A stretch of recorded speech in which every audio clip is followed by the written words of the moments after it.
Hello everyone.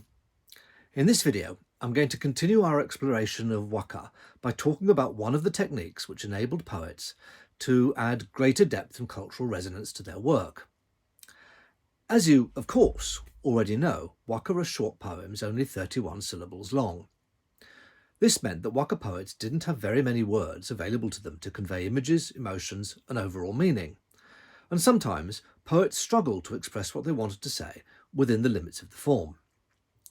They could even be criticised if they attempted to express too big an idea or too many ideas in a single poem, with perhaps the most famous poet who was guilty of this being Ariwara no Narihira, whose poetry, Kinotsura Yuki remarks, has an overabundance of conception but a lack of diction.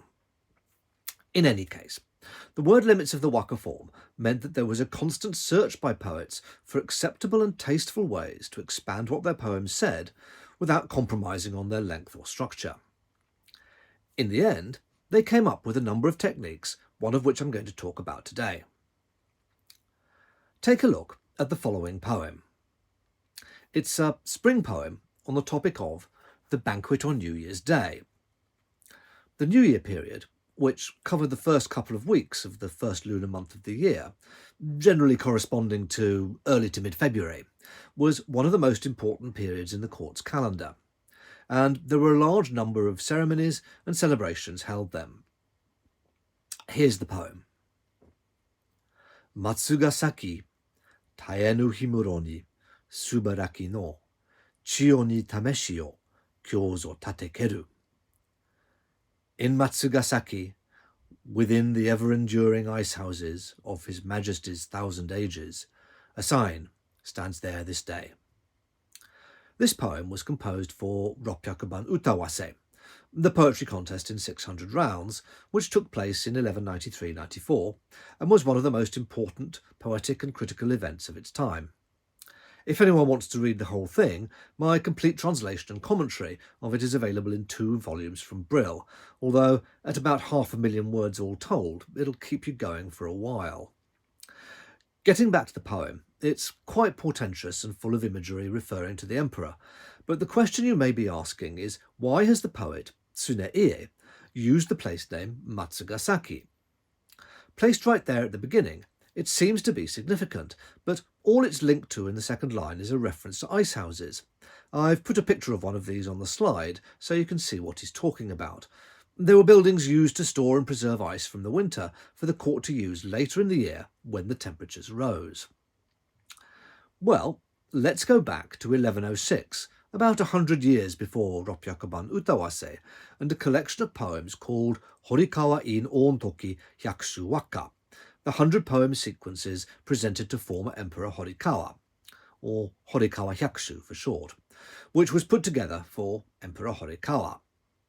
In that collection, we have this poem, Natsu no himo, suzushi kari keri, Matsugasaki, koriya himuro no watari naru ran. Even the summer days are cool in Matsugasaki, for there is an ice house hereabouts. Again, you can see the reference to Matsugasaki and ice houses. So what's happening? Why have poets almost a century apart used the same place name in their poetry? Well, the simple answer is that this is a form of intertextuality, of linking and connecting different literary works through the use of common phrasing and imagery. By making these links, authors suggest to readers who can identify them that the meanings of their works can be expanded and are part of the same cultural continuum. In this case, the link is established through the use of a place name, something technically called a toponym. Here, the place name used is Matsugasaki, and through the location's association with ice houses and cooling relief from the heat of summer, which we can see in the Horikawa poem, Tsuneie adds this nuance to his own spring poem and links the eternal progress of the seasons with the points he wants to make about the enduring survival of the imperial house and court. The Japanese term for these types of poetic toponyms is Utamakura, which literally translates as poem pillow, and this is the technique I'm talking about today. Why use place names in poetry? Well, If you think about it, one of the good things about place names is that they pick up various associations over time, and thus they become a kind of shorthand for those associations. That is, simply by mentioning a place to people who know it, all of those associations will come to mind without having to be explicitly stated. So, if I say simply Everest, I think there won't be very many of you who didn't immediately think of the mountain, the top of the world, and so on. Or if I say the Somme, then the associations would be of suffering, death, and the futility of war. I'm sure you can think of your own culturally significant place names too. Of course, in our own multicultural and disparate society, a single place name can have different connotations and associations for different social groups. If I mention Oxford, for example, while I suspect that most British people might think of the university, some would associate that with elitism and privilege, while others with community, intellectual inquiry, and so forth. The world of Waka, of course, was not multicultural, at least not in the Heian period. The world of the nobility was a coterie, all of whom shared to a greater or lesser extent the same worldview and cultural background.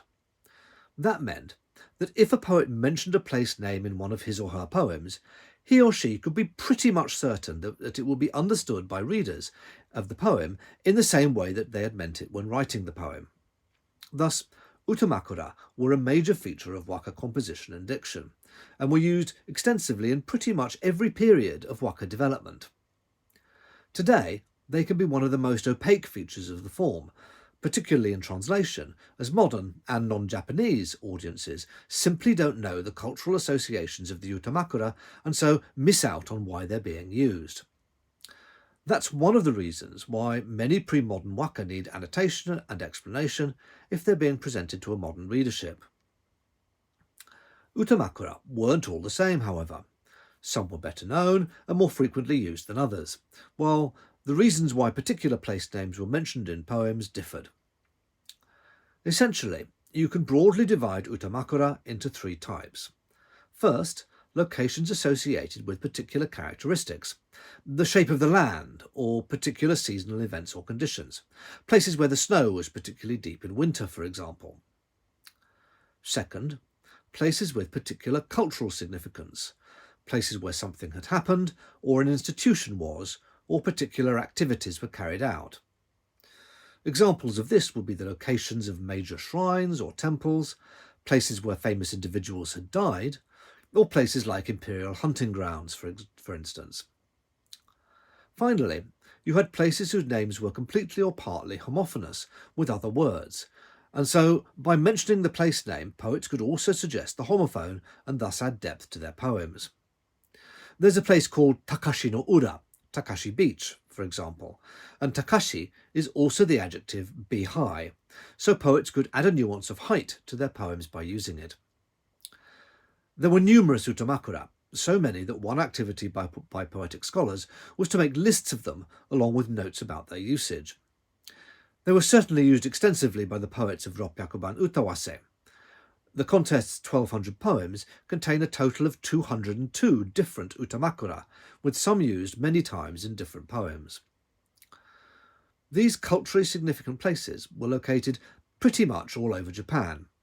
In fact, the only area lacking in Utamakura is Japan's most northerly island, Hokkaido, because this is territory which wasn't under the control of the court when Utamakura were being developed. Despite the fact that Utamakura are found all over Japan, however, it's also the fact that the vast majority of court nobles and poets who used Utamakura in their compositions never visited them and so had no idea what the locations were really like, for all that they referred to them constantly.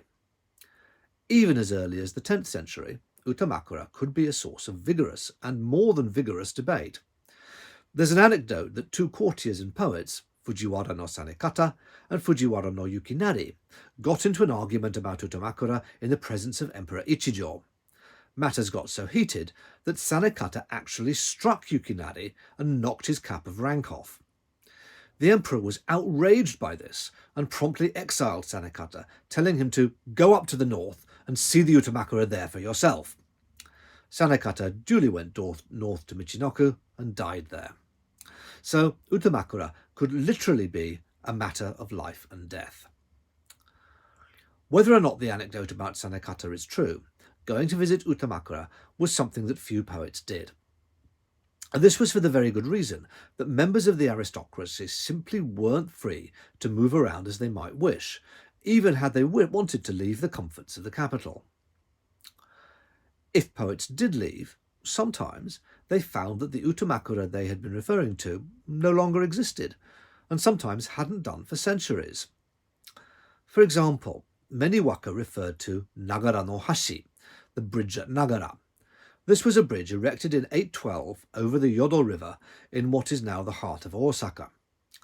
If you've ever been to that city and taken the train from Shin Osaka Station where the Shinkansen bullet train arrives, and Osaka Station, closer to the centre of the city, then the rail bridge your train will have crossed on its journey stands pretty close to where Nagara Bridge once did. That bridge, not surprisingly, is long gone, but it was actually long gone by the time most waka mentioning it were composed, as it was frequently destroyed by floods or simply fell apart from neglect when the court lacked the funds to replace it. So, as an Utamakura, Nagara Bridge is more a place where there used to be a bridge rather than the bridge itself, and its associations are chiefly melancholy ones of the transience of human endeavours. For example, when he went to Tennoji and, while at Nagara, heard someone say that there used to be a bridge there. Yukusue o omoeba kanashi, tsu no kuni no Nagara no hashi mo naga no korikeri. What has befallen? When I think on it, it is so sad that, in the province of Tsu, the bridge of Nagara has left behind its name alone. So, the actual physical appearance and characteristics of many Utamakura were unimportant. It was enough that they were known to have them, or to have had them, for their locations to function effectively as poetic vocabulary, and later in visual arts too. When, in later centuries, these places were painted or otherwise depicted, what was shown was their cultural image and not their physical reality, although the cultural image sometimes had its origins in reality. Let's take a look at some further examples of poems using Utamakura as a way of seeing how they functioned. Here's a poem on spring ice from Ropyakuban Utawase. Suwa no umi no kori no ue no kayoiji wa kesa fuku kaze ni ato tae ni keri. At the sea of Suwa, upon the ice, the trackways, with the breath of wind this morning, have left no trace at all. The Utamakura here is Suwa no umi, which I've translated as Sea of Suwa. This is a reference to Lake Suwa in Nagano Prefecture in central Japan, and I'm sure you can guess from the poem that the core association of this location in Waka was with ice. Somewhat atypically, Suwa was a place which aristocrats visited, as it was somewhere to go to view the ice breaking up in the spring. I wasn't able to find a picture of the whole lake in winter which was copyright free, but here's a photo of the lake as it is today. If you're an anime fan, and you're thinking that it looks vaguely familiar, well, the fictional town in which the anime Blood Sea is set was located on the shores of this lake. A word of warning, if you haven't seen Blood Sea and are thinking of checking it out, it's a horror programme and quite gruesome in places, so be warned.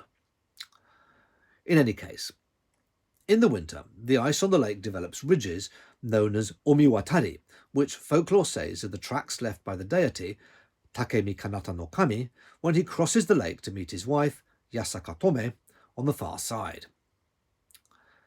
Here's another poem using an Utamakura, this one Yoshino. Miyoshino no yamabe ni sakeru sakurabana, yuki kato no mizo ayama tare keru. In Yoshino, by the mountains, the flowering cherry blossoms. Simply for snow, did I mistake them? As an Utamakura, Yoshino has various connotations depending upon the historical period.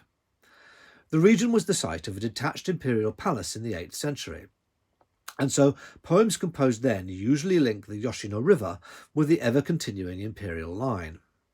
By the 10th century, though, Yoshino was known for its cherry blossoms, something it still is today, and poems like this one were composed praising it and them.